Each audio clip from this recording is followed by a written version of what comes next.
ఇది మామిడి చెట్టు జిగురు బంక. ఈ బంకను మనకు కావలసిన దొరికినప్పుడు దీన్ని సేకరించుకొని భద్రపరచుకోవాలి. ఎవరికైనా కానీ అతిమూత్ర వ్యాధి అంటారు, తెలియకుండానే మూత్రం పోయేదాన్ని.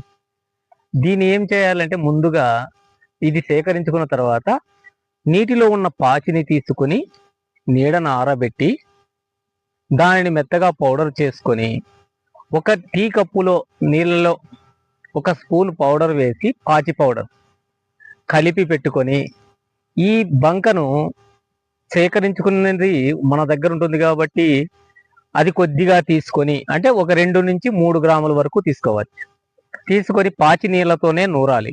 అదే పాచి నీళ్ళలోనే వేసుకొని తాగితే 3 రోజుల లోపల అతిమూత్ర వ్యాధి తగ్గుతుంది.